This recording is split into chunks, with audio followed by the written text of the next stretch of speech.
The dawn of July 22, 1298, broke over the open moorland south of Falkirk with an oppressive heat that would soon be matched by the fury of battle.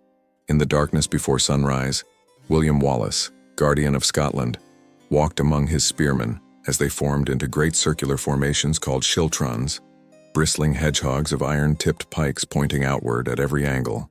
These men, common folk drawn from the sheriffdoms of Fife, Kinross, Midlothian, and the Lothians, had answered Wallace's call to defend their kingdom against the largest English army assembled in living memory.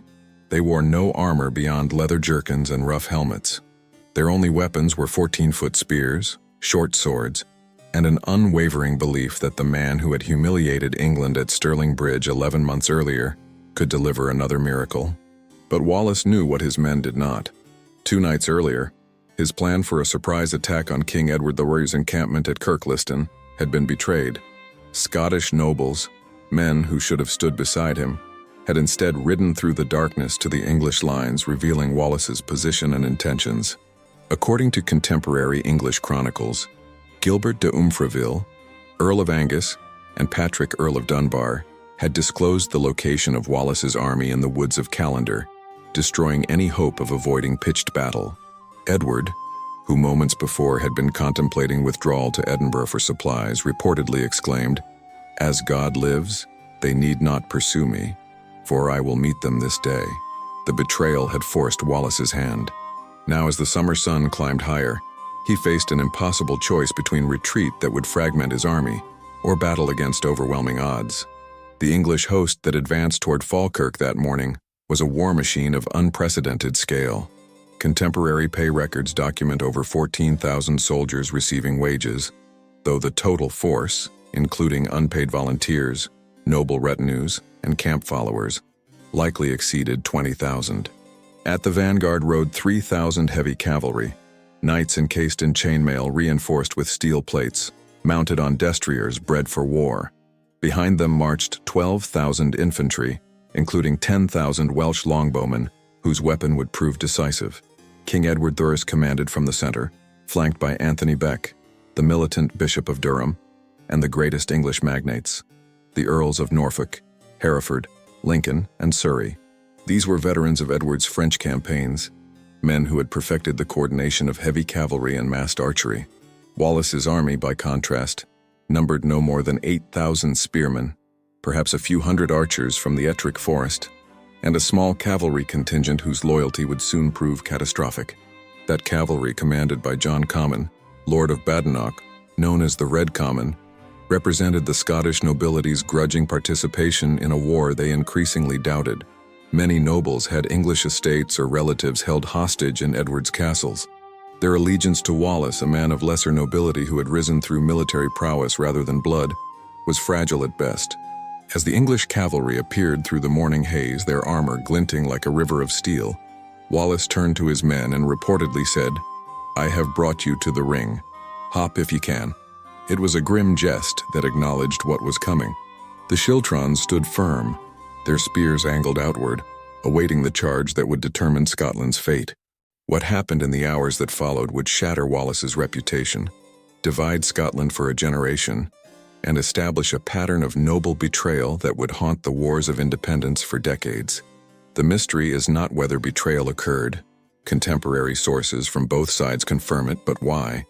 And whether the conspiracy reached deeper than 2 nobles disclosing Wallace's position. Recent scholarship has questioned whether the desertion of Scottish cavalry during the battle itself was tactical incompetence or deliberate sabotage, whether Wallace's appointment as guardian had been opposed by powerful factions from the beginning, and whether the Battle of Falkirk was not merely a military defeat, but the culmination of a political conspiracy that had been unfolding in the shadows for months. To understand the betrayals of July 1298, one must first comprehend the fractured political landscape of Scotland in the years following King Alexander III's death in 1286. The king's fall from a cliff during a storm left Scotland without a clear heir, precipitating a succession crisis that would invite English intervention and ultimately trigger war. The only remaining direct heir was Alexander's granddaughter Margaret, the Maid of Norway, a 3-year-old child who died en route to Scotland in 1290. Her death plunged the kingdom into chaos as 13 competitors claimed the throne, each backed by powerful families whose rivalries stretched back generations. Into this vacuum stepped Edward IV of England, invited by Scottish magnates to arbitrate the succession. Edward's choice of John Balliol as king in 1292 appeared to resolve the crisis, but the English monarch's true aim was subjugation, not mediation. Edward treated Balliol as a vassal rather than a sovereign, demanding military service, hearing Scottish legal appeals in English courts, and systematically undermining royal authority. When Balliol and his council finally rebelled in 1295, forging an alliance with France that would last for centuries, Edward's response was swift and brutal. In March 1296, English forces stormed Berwick-upon-Tweed, massacring thousands of civilians in a display of terror meant to break Scottish resistance. At the Battle of Dunbar in April 1296, Scottish forces commanded by John Comyn, Earl of Buchan, and including the Red Comyn's father, were catastrophically defeated. Edward forced Balliol to abdicate in a humiliating ceremony at Stracathro, where the royal arms were literally torn from the king's surcoat, earning him the mocking title, Tum Tabard, empty coat. By July 1296, Edward had received formal homage from approximately 1,800 Scottish nobles, effectively conquering the kingdom without a unified Scottish army ever taking the field. It was from this nadir that William Wallace emerged in May 1297. His origins remain partially obscured. The son of a minor landholder, possibly with military experience from Edward's Welsh campaigns, certainly possessed of strategic vision and charismatic leadership. His attack on Lanark, killing the English sheriff William Heselrigg, ignited a rebellion that spread across southern Scotland. By September 1297, Wallace had been joined by Andrew Moray in the north, and together they achieved what Scotland's nobility had failed to accomplish, a decisive military victory over English forces. At Stirling Bridge on September 11, 1297, Wallace and Moray's forces destroyed an English army commanded by John de Warenne, Earl of Surrey, using tactical innovation and terrain advantage to overcome superior numbers and equipment. The victory stunned England and elevated Wallace to Guardian of Scotland, ruling in the name of the exiled King John. But this elevation created immediate tensions with the Scottish nobility. Wallace was not one of them. He held no great estates, commanded no ancient retinues, and owed his position to battlefield success rather than hereditary right. The nobles who had submitted to Edward in 1296, including many who would later oppose Wallace, viewed his guardianship as a usurpation by the common folk of political authority that rightfully belonged to the magnate class. The Comyn family, Scotland's most powerful noble house, exemplified this ambivalence.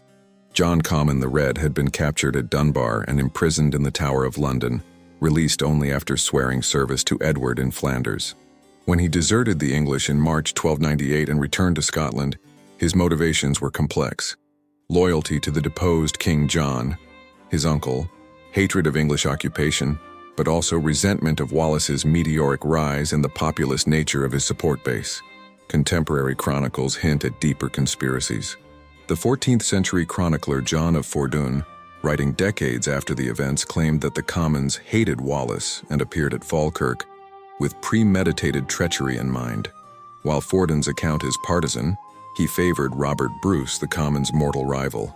His assertion that betrayal was planned rather than spontaneous finds support in the actions of Umfraville and Dunbar. Both men held Scottish titles, but also possessed English estates and connections to Edward's court. Gilbert de Umfraville, Earl of Angus, had fought for Edward in Wales and Gascony and attended the Parliament at Birgham in 1290. Patrick, Earl of Dunbar, was even more conflicted. His wife had supported the Scottish cause in 1296–97, but Patrick himself had sworn fealty to Edward at Wark in March 1296. By 1298, he served as captain of the English garrison at Berwick and chief commander of English forces south of the Firth of Forth. These were not men swept up by momentary cowardice. They were political actors who had calculated the costs of Scottish independence versus accommodation with English power. Their decision to warn Edward of Wallace's planned night attack was not battlefield treachery, but a deliberate choice to prevent a Scottish victory that would prolong a war they had already concluded was unwinnable under Wallace's leadership. For 7 centuries, the Battle of Falkirk existed in historical consciousness, primarily through the lens of medieval chronicles. English accounts celebrating Edward's triumph, Scottish narratives lamenting noble betrayal, and Blind Harry's 15th-century epic poem, The Wallace, which embellished the treachery with literary flourishes that obscured historical fact. The site of the battle itself remained contested, with 3 proposed locations around modern Falkirk each claiming to be the true battlefield. Then, in recent decades, multiple lines of evidence began converging to provide a more complex picture of what transpired on July 22, 1298. Archaeological surveys conducted near Calendar Woods in the late 20th and early 21st centuries identified artifacts that corroborate historical accounts while raising new questions. Surface surveys and limited excavations uncovered medieval arrowheads consistent with Welsh and English longbow technology, weapon fragments including corroded blade sections and metal fittings, and disturbed soil layers indicating areas of intense activity. While no mass graves have been definitively located, the terrain has been dramatically altered by centuries of agriculture, canal construction, and urban development. The distribution pattern of finds aligns with contemporary descriptions of troop movements and the collapse of Scottish formations.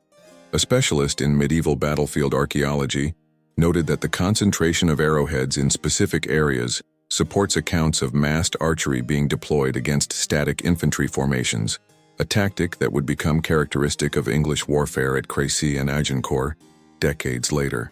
More significant than material artifacts has been the scholarly re-examination of primary source documents preserved in English, Scottish, and French archives.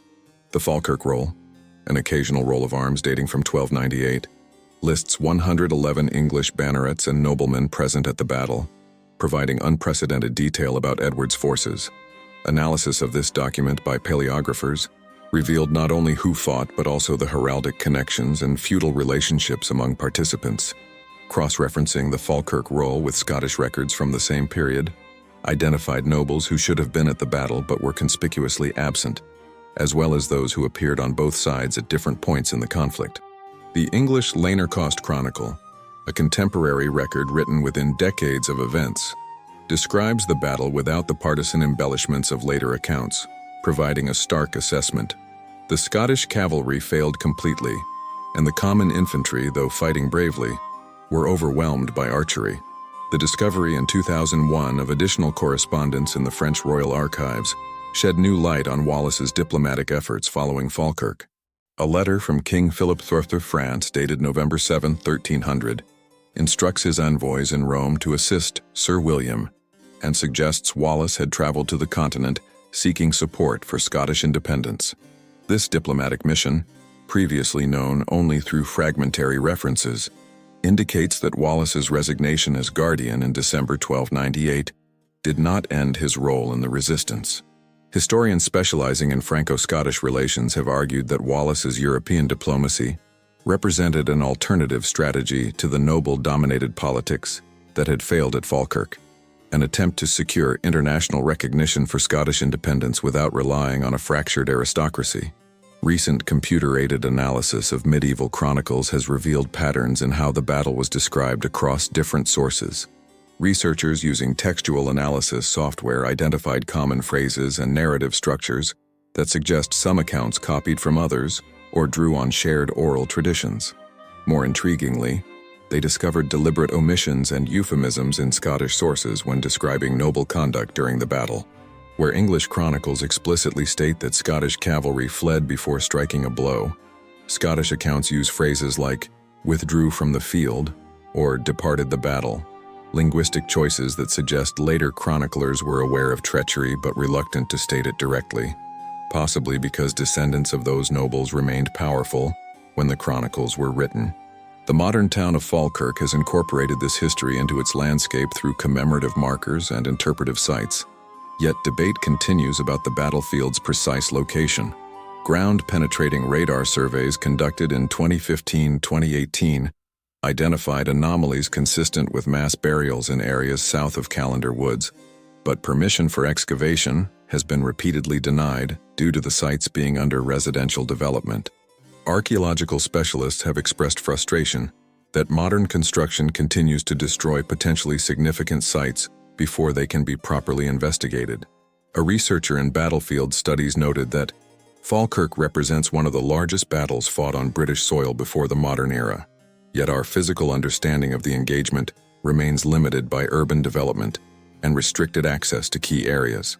What emerges from these modern investigations is not a simple story of military defeat, but a complex web of political calculation, divided loyalties, and conflicting strategic visions for Scotland's future.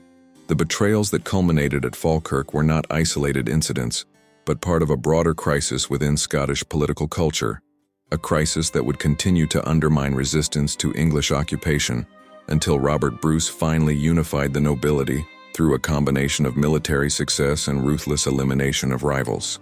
Reconstructing the events leading to July 22, 1298, requires piecing together fragmentary evidence from chronicles, administrative records, and archaeological findings. The timeline begins not on the day of battle, but in the months following Stirling Bridge, when Wallace's authority as guardian faced immediate challenges from elements of the Scottish nobility. Contemporary documents indicate that Wallace raided deep into northern England during October and November 1297, with his forces reaching as far south as Durham. These raids enriched Scotland with plunder and provisions, but also exhausted the army and created internal tensions over the distribution of spoils. By March 1298, Edward the Rune had returned from campaigning in Flanders and was assembling forces for an invasion designed to reverse the humiliation of Stirling Bridge. The English army that gathered at Newcastle in June 1298 represented an extraordinary mobilization. Pay records preserved in English archives document the wages paid to specific categories of troops on the day of battle. 25,781 foot soldiers received payment, though this figure likely undercounts the total force as many nobles and volunteers served without formal wages. Historians analyzing these financial records have noted the precision with which Edward's administration planned the campaign, arranging supply ships to follow the army along the coast and negotiating contracts for Welsh longbowmen, whose service would prove decisive. The detailed accounting suggests this was not a hasty punitive expedition, but a calculated military operation designed to destroy Wallace's army in a set-piece battle. Wallace's response, as reconstructed from Scottish and English sources, was to avoid precisely such an engagement. The Guardian implemented a scorched earth strategy, burning crops and driving livestock away from the English line of march to deny supplies to an army that was already experiencing logistical difficulties. English chronicles describe mounting frustration as Edward's forces advanced through central Scotland without encountering the Scottish army. By mid-July, the English were encamped near Kirkliston, just northwest of Edinburgh, suffering from supply shortages and internal dissension. Contemporary accounts describe a violent riot between English and Welsh contingents that left 80 Welshmen dead, casualties caused not by the enemy but by ethnic tensions within Edward's own force. The Welsh troops, already demoralized by hunger and unpaid wages, threatened to desert and join the Scots. It was at this critical juncture, with Edward contemplating withdrawal to Edinburgh, that the decisive betrayal occurred. According to multiple sources, Wallace planned a night attack on the English encampment while it was divided and vulnerable.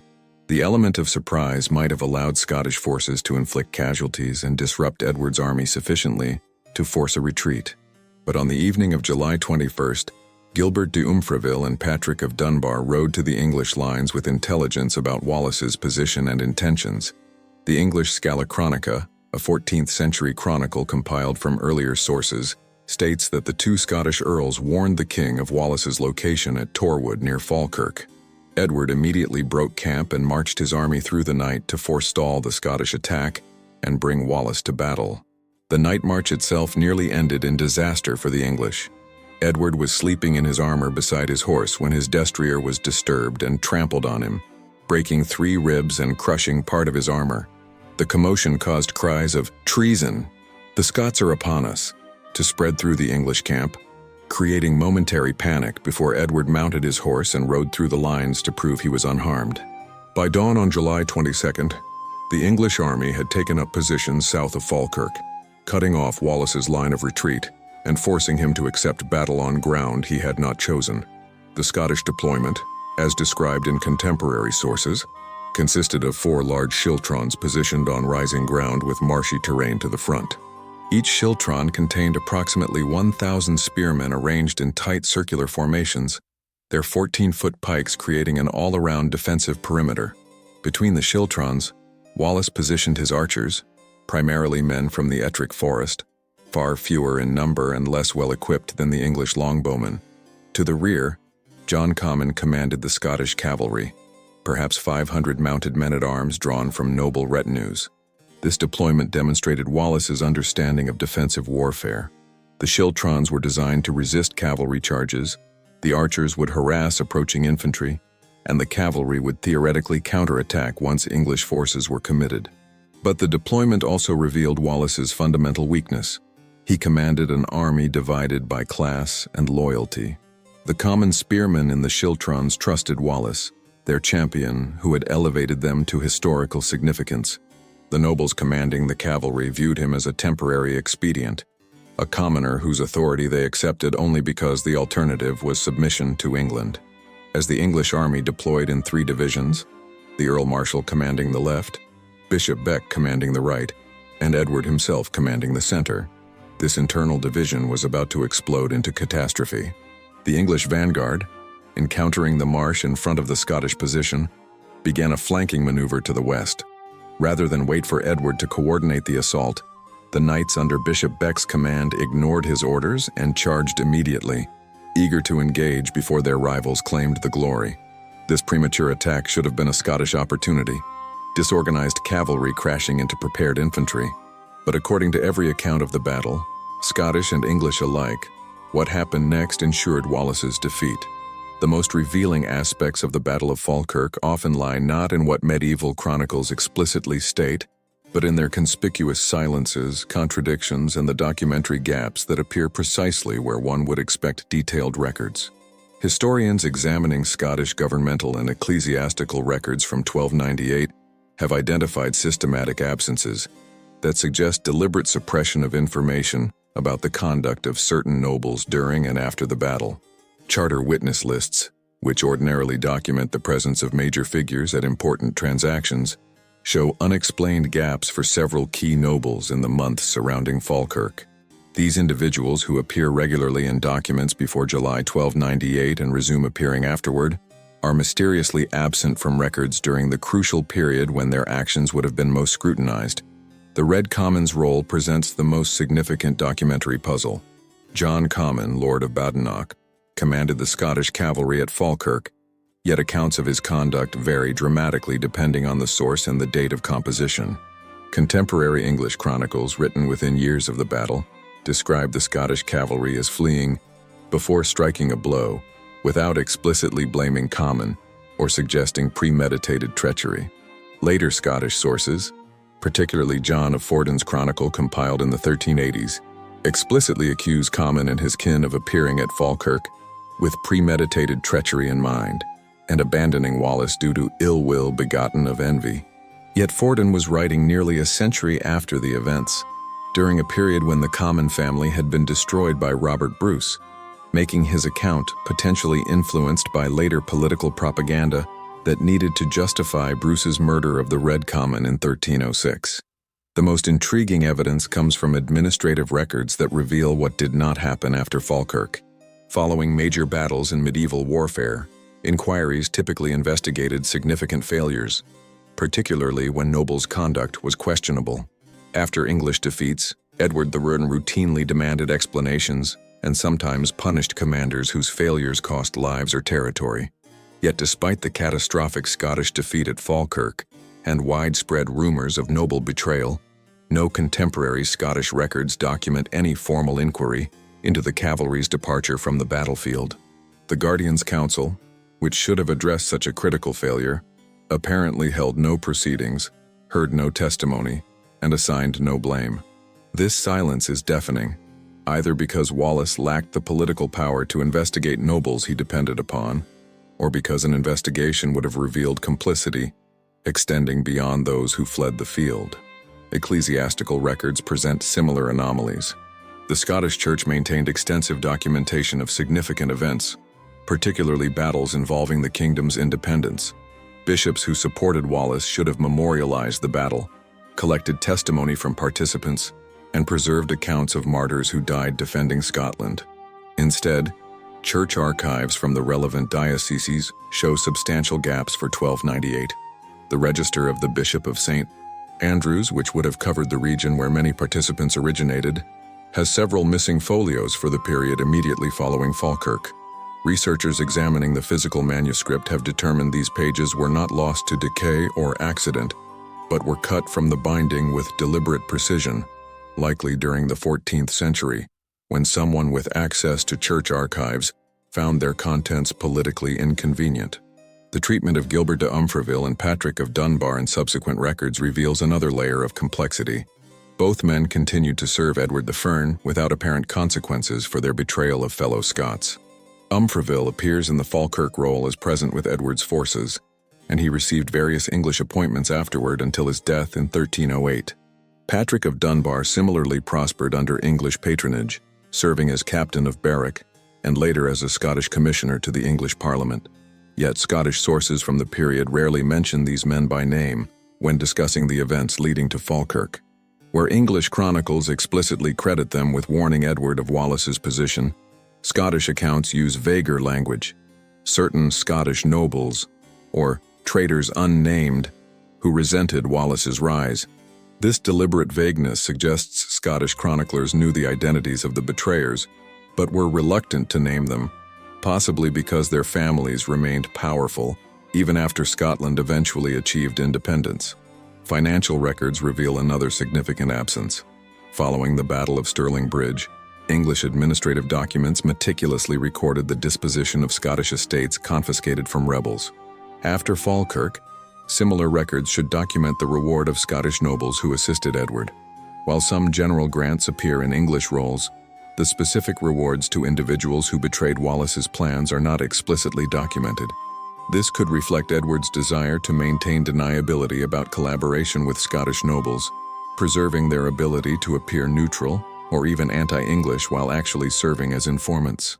Modern historians analyzing patterns of English land grants have identified several noble families receiving unexplained properties in the years after Falkirk, suggesting covert rewards for services that could not be publicly acknowledged.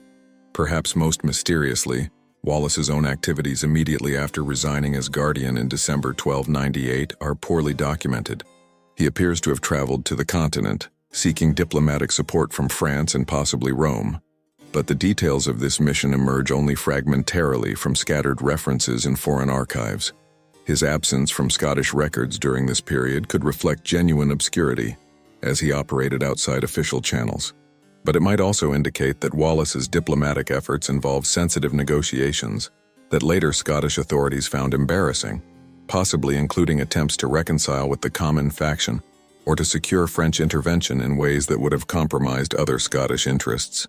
The systematic nature of these documentary gaps in governmental, ecclesiastical, and personal records points toward coordinated suppression of information about Falkirk's aftermath, a conspiracy of silence that may have been as damaging to historical truth as the battlefield betrayals themselves. The Battle of Falkirk exists not as a single historical event, but as multiple, often contradictory narratives preserved by parties with competing interests and evolving political needs. Mapping these divergent accounts reveals patterns that illuminate not only what happened on July 22, 1298, but how memory of that day was shaped, suppressed, and instrumentalized for generations afterward. English sources, written by victors confident in their triumph, provide the most detailed tactical descriptions, but minimize any suggestion of Scottish noble complicity, beyond noting that cavalry fled.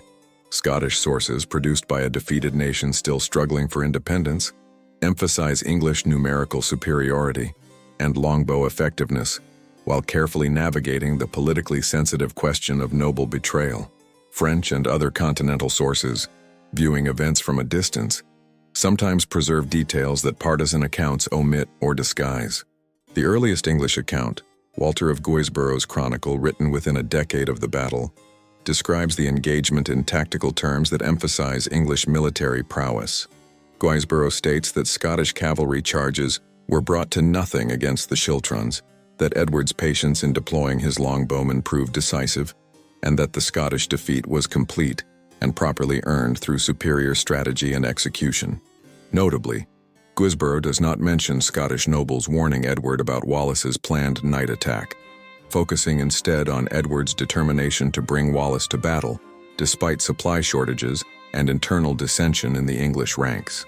This omission might reflect a desire to credit Edward's military skill rather than intelligence from turncoats, or it might indicate that the betrayal was handled discreetly enough that not all English chroniclers knew the full story.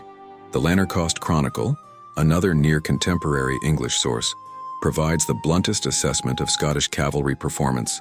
The mounted nobles fled before the English without striking a blow. This account, written by chroniclers in northern England who would have heard testimony from participants, does not attribute the flight to treachery, but simply to overwhelming English superiority. The implication is that Scottish nobles rationally chose not to sacrifice themselves in a hopeless fight, a military judgment rather than political betrayal.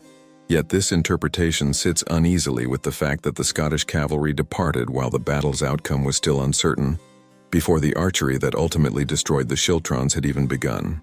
A cavalry force of 500 mounted men-at-arms, properly deployed, could have harassed English archers or threatened their flanks, potentially changing the battle's course. Their immediate departure was not tactical prudence, but abandonment. Scottish chronicles written decades after the battle present more complex narratives that reflect evolving political circumstances. Forden's chronicle from the 1380s explicitly accuses the Commons of premeditated treachery, motivated by envy of Wallace's rise. But by the time Forden wrote, the Comyn family had been destroyed by Robert Bruce, who murdered the Red Comyn in 1306 and subsequently hunted down his relatives to eliminate competing claimants to the Scottish throne. Fordoun's account must be read partly as Brucean propaganda, justifying the destruction of the Commons by portraying them as traitors who had undermined Scottish independence at Falkirk. Whether this propaganda contained truth or merely weaponized the memory of defeat for political purposes remains contested among scholars. The Scala Chronica, compiled in the early 14th century by Sir Thomas Grey from his father's eyewitness accounts, provides details about the betrayal that led to the battle. Grey explicitly names Patrick of Dunbar and Gilbert de Umfreville as the nobles who warned Edward of Wallace's position, a detail that appears in few other sources. Grey's chronicle has the advantage of drawing on testimony from participants on both sides. His father fought for England at Falkirk, and Grey had access to Scottish oral traditions during his later captivity in Scotland. The specificity of his account, including the detail that the warning came on the evening before the battle, lends credibility to his narrative. Yet the Scala Chronica also contains errors and exaggerations in other passages, forcing historians to evaluate each claim individually rather than accepting the entire chronicle uncritically. Blind Harry's epic poem, The Wallace, composed in the 1470s, represents the furthest evolution of the Falkirk narrative into legendary form. Harry's account emphasizes noble treachery in vivid detail, describing conspiracies and dramatic confrontations that have no basis in earlier sources. While historians dismiss Harry's work as unreliable for factual reconstruction, scholars of cultural memory recognize its importance in shaping how later generations of Scots understood Falkirk. The poem's popularity, it remained one of Scotland's most widely read texts for centuries, ensured that the narrative of noble betrayal became embedded in national consciousness, regardless of whether specific details were historically accurate. The legend became as historically significant as the facts, influencing how Scots viewed their nobility and their relationship to England. Continental sources provide an outsider perspective that sometimes illuminates aspects other accounts obscure. Chronicles from France, where Wallace traveled after resigning as guardian, occasionally mention Scottish affairs with details suggesting access to information from Wallace himself or his companions. These accounts tend to emphasize Wallace's personal courage and the effectiveness of his earlier guerrilla warfare, while acknowledging that Falkirk demonstrated the limitations of peasant armies against professional military forces. French chroniclers writing for audiences with their own conflicts against England had reason to portray Scottish resistance sympathetically, but they also recognized that French kings contemplating intervention in Scotland needed realistic assessments of military capabilities rather than romantic propaganda. Mapping these divergent sources geographically reveals another pattern. Chronicles written in northern England, close to the Scottish border, tend to be more detailed and specific about events at Falkirk than those composed in London or southern England. This suggests that oral testimony from participants circulated widely in border regions where English and Scottish communities mixed and news traveled quickly. Similarly, Scottish chronicles produced in regions that had supported Wallace show more sympathy to his position than those from areas dominated by the common faction. The geography of chronicle production reflects the geography of political loyalty, with different regions of Britain remembering the battle through filters shaped by local interests and allegiances.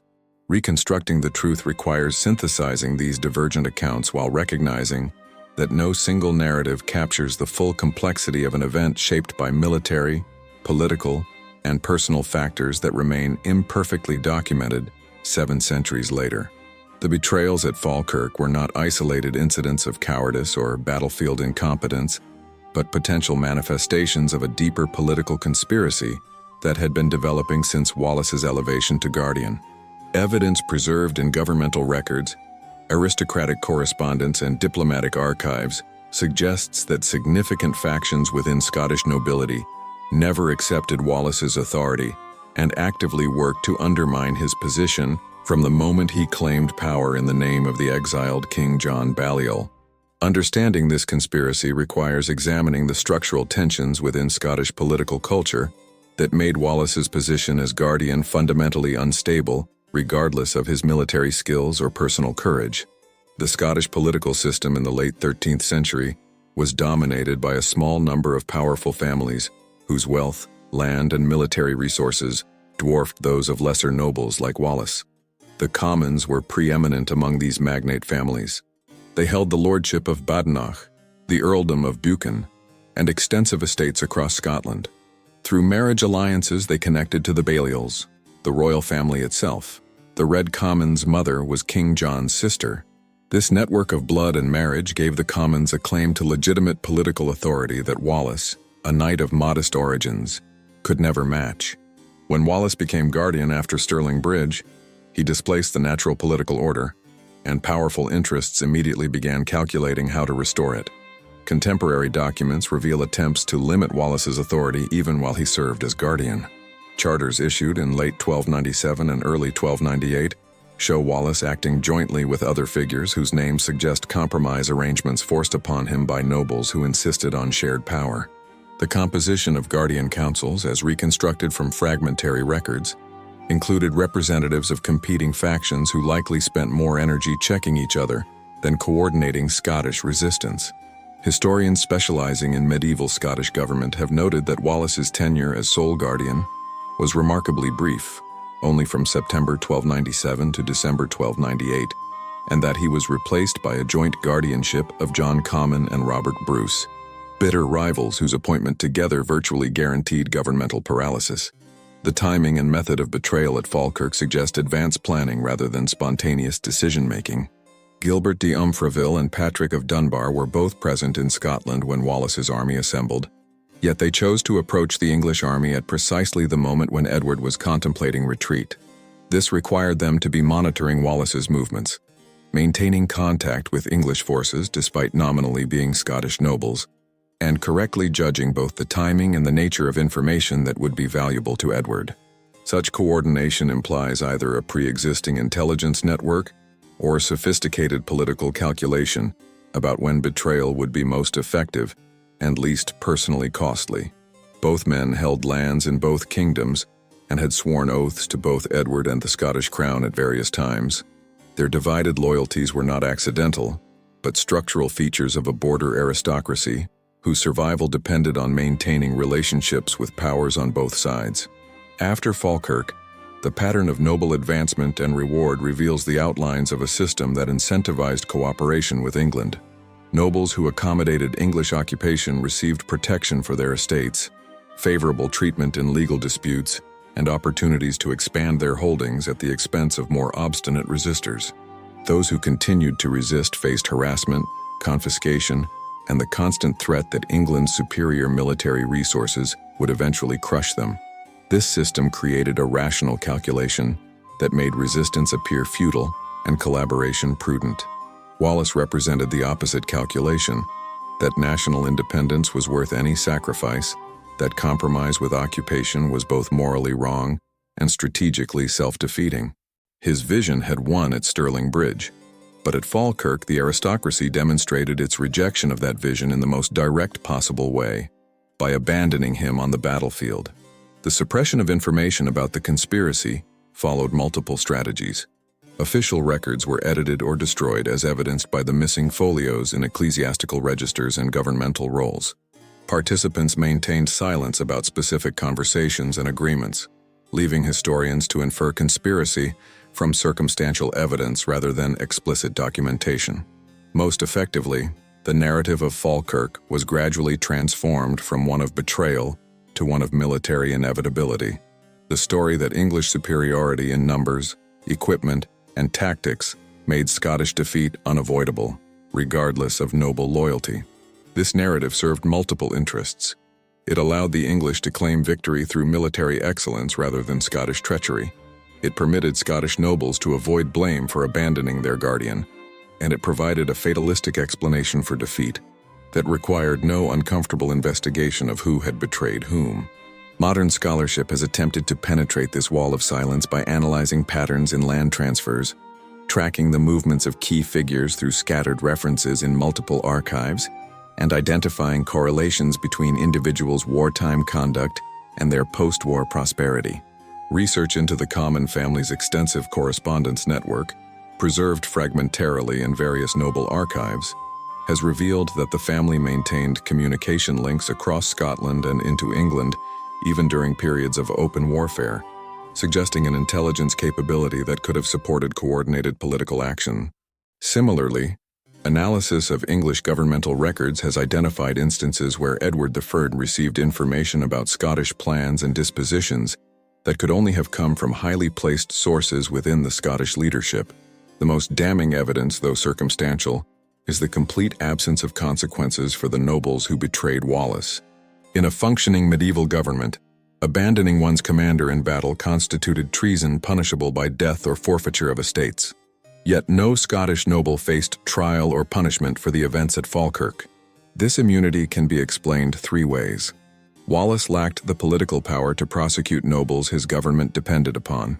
The nobles who should have demanded accountability were themselves complicit in the betrayal, or the conspiracy reached so high within Scottish political structures that prosecuting the guilty would have exposed the complicity of those who replaced Wallace as guardians. The silence, in other words, was the conspiracy's final act, ensuring that those who had undermined Scottish resistance at Falkirk would face no reckoning and would be free to continue shaping Scotland's political course according to their own interests, rather than the vision Wallace had fought for. The patterns of behavior and political calculation that manifested at Falkirk did not end with the battle, but propagated through Scottish political culture for the next 8 years, ultimately culminating in the murder of the Red Comyn by Robert Bruce in 1306 and the brutal civil war that followed. Tracing how the secret of noble betrayal spread through Scotland requires examining not only what was said publicly, but what was communicated through private correspondence, family alliances, and the strategic choices nobles made in the years between Falkirk and Bruce's eventual victory at Bannockburn in 1314. The conspiracy of 1298 evolved into a template for political maneuvering that would define Scotland's wars of independence, far more than romantic narratives of unified national resistance suggest. Following Wallace's resignation as guardian in December 1298, the Scottish government was reorganized under a joint guardianship of John Comyn and Robert Bruce, an arrangement that paired the two most powerful noble families in Scotland, families that were also mortal rivals for the throne. This arrangement made governmental coherence nearly impossible.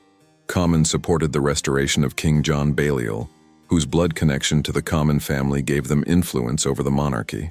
Bruce aimed to claim the throne for himself, based on his grandfather's competing claim during the succession crisis of the 1290s. Having these rivals serve jointly as guardians virtually guaranteed that Scotland's resistance to English occupation would be hamstrung by internal conflict. Yet this may have been precisely the intention of those who devised the arrangement. A divided Scottish leadership could neither mount effective military campaigns nor negotiate unified diplomatic positions, ensuring that English military pressure would remain the dominant factor shaping events. Documents from the period show the two guardians in open conflict. At a council meeting at Peebles in August 1299, less than a year after Falkirk, Comyn and Bruce quarreled so violently that Comyn seized Bruce by the throat, requiring intervention from William Lamberton, Bishop of St. Andrews, who was appointed as a third guardian to mediate between them. This public breakdown of cooperation demonstrates that whatever appeared to unite Scottish nobles in resisting England was overshadowed by deeper divisions about Scotland's political future. Bruce resigned from the guardianship before May 1300, when prospects for King John's restoration seemed likely, recognizing that Comyn's faction would dominate any government operating in Balliol's name. The pattern of betrayal established at Falkirk repeated with variations. In 1302, John Comyn negotiated a truce with England, submitting to Edward the Ferns along with other Scottish nobles in exchange for recognition of their estates and positions. This submission left William Wallace, who refused to submit, isolated and vulnerable. Wallace's final years from 1302 to 1305 were spent in guerrilla operations with dwindling support, conducting raids that achieved little beyond demonstrating his personal unwillingness to accept defeat. His eventual capture near Glasgow in August 1305 was facilitated by Sir John de Menteith, a Scottish knight who had previously supported the resistance but had submitted to Edward. Menteith's betrayal, arranging Wallace's capture while he was seeking shelter, mirrors the betrayals at Falkirk in its calculation that cooperation with England offered better prospects than continued resistance. Yet the ultimate impact of the Falkirk betrayals emerged not in Wallace's defeat, but in how Robert Bruce learned from what had happened. Bruce had not fought at Falkirk. He was likely in Annandale, maintaining a strategic ambiguity about his allegiances while waiting to see which side would prevail. The lesson Bruce drew from Wallace's experience was that a Scottish leader could not depend on noble support unless he possessed either the military force to compel it or the political legitimacy to command it. Wallace had neither. His power rested on common support and military success, both of which proved insufficient when nobles calculated that their interests lay elsewhere. Bruce's response, when he finally made his bid for the throne in 1306, was ruthless.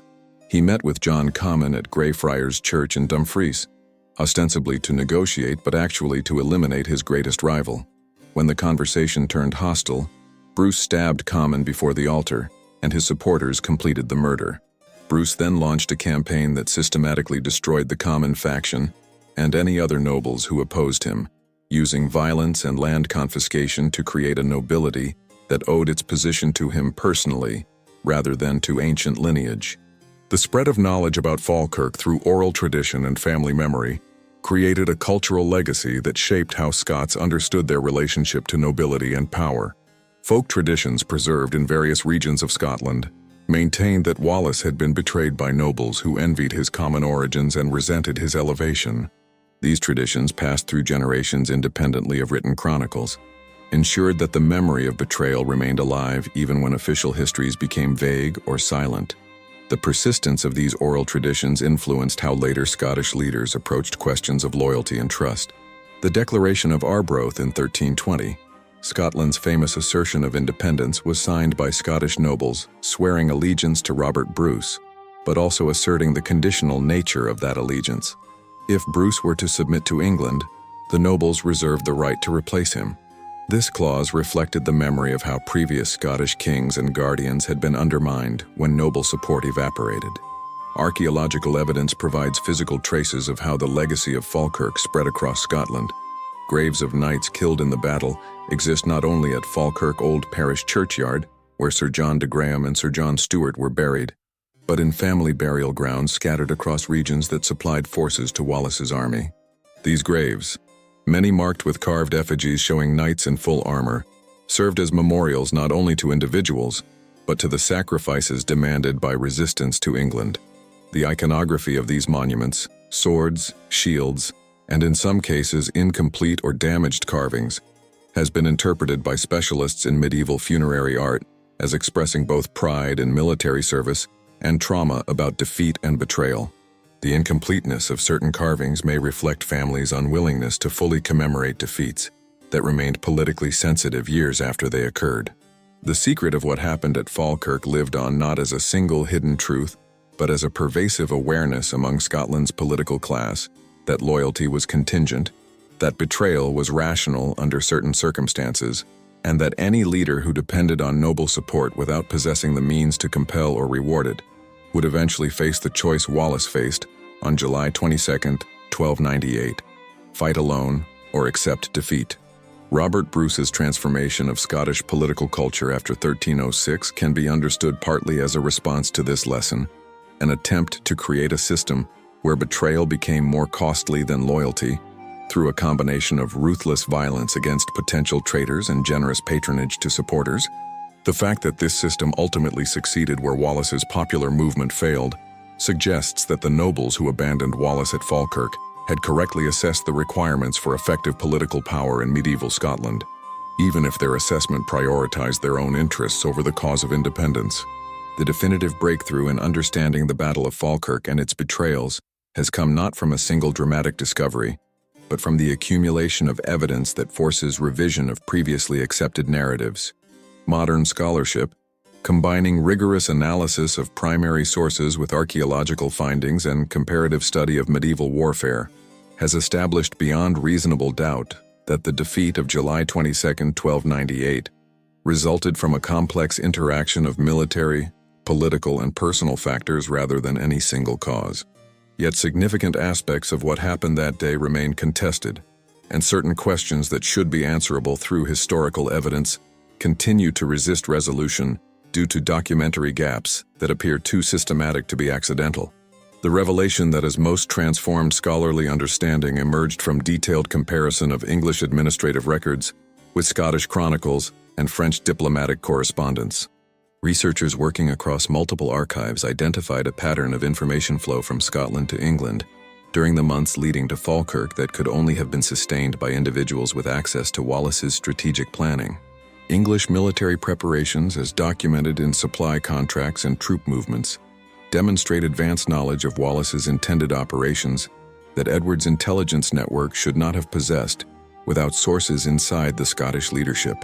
The precision of Edward's countermeasures, positioning supply ships along the coast at exactly the ports Wallace's scorched earth strategy would force him to use, timing the English advance to intercept Scottish movements, and deploying longbowmen in numbers specifically calculated to overwhelm Scottish defensive formations, indicates that English commanders possessed detailed intelligence about Scottish capabilities and intentions. Archaeological work at sites associated with the battle has provided physical corroboration of tactical details described in chronicles.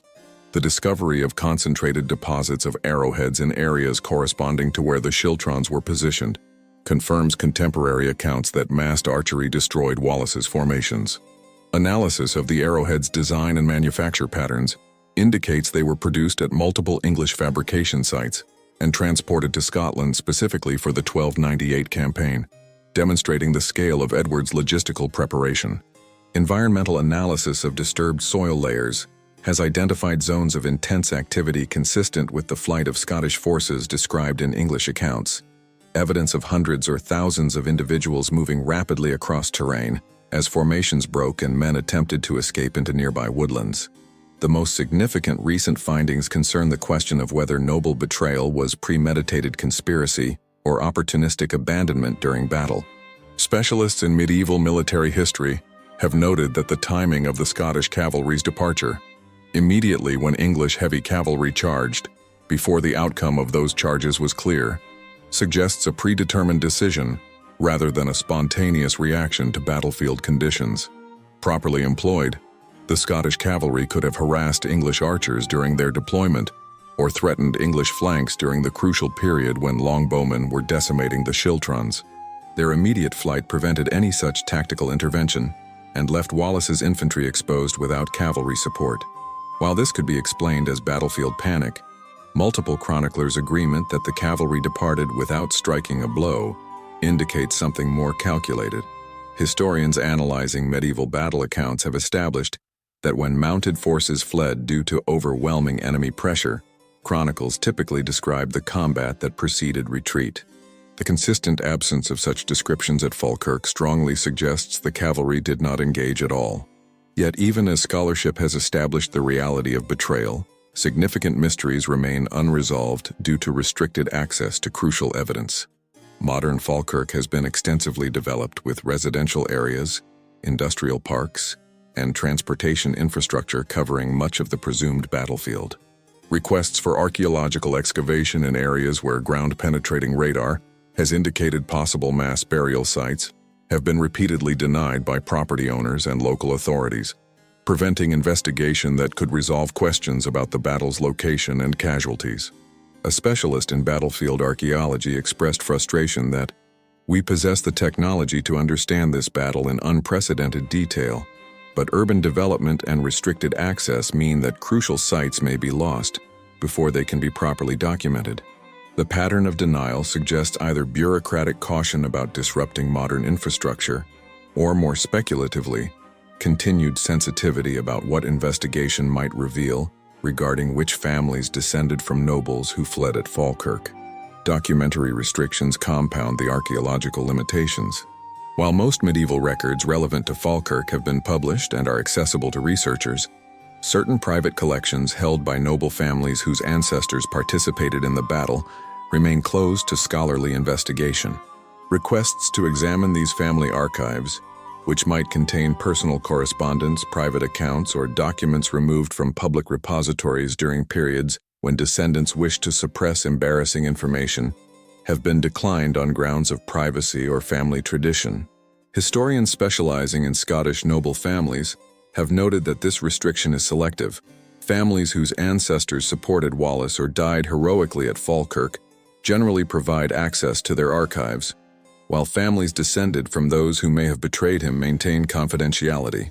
This pattern suggests that even 7 centuries later, the legacy of Falkirk remains sensitive enough that some families prefer to keep their ancestors' actions obscured.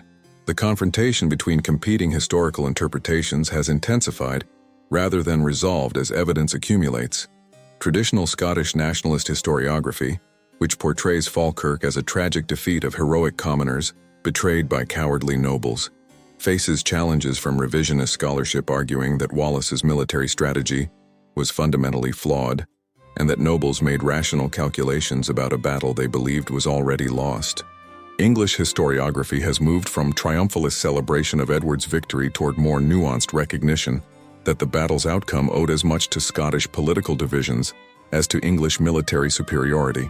Meanwhile, a third interpretation has emerged among specialists in medieval warfare who argue that the decisive factor was technological, that massed longbow fire represented an innovation against which traditional infantry formations had no effective counter, making Scottish defeat inevitable regardless of noble loyalty. Each interpretation is supported by evidence, and each illuminates aspects of what happened on July 22, 1298. Yet none fully explains why systematic gaps appear in records precisely where documentation should exist, why families continue to restrict access to private archives, or why modern authorities resist archaeological investigation of sites that could resolve long-standing questions. The mystery of Falkirk is no longer primarily about what happened on the battlefield. Scholarly consensus has established the basic sequence of events, the approximate numbers involved, and the decisive role of betrayal in ensuring Wallace's defeat. The enduring mystery is why, after 7 centuries, aspects of that betrayal remain so sensitive that evidence continues to be restricted, suggesting that what happened at Falkirk touched interests that persist across generations, families that continue to protect reputations established in 1298, and calculations about loyalty and power that remain relevant to how Scotland understands its history and identity. The investigation continues, constrained by restrictions that are themselves evidence of the battle's continuing significance, proof that some betrayals cast shadows long enough to darken the present even when the participants have been dead for 700 years.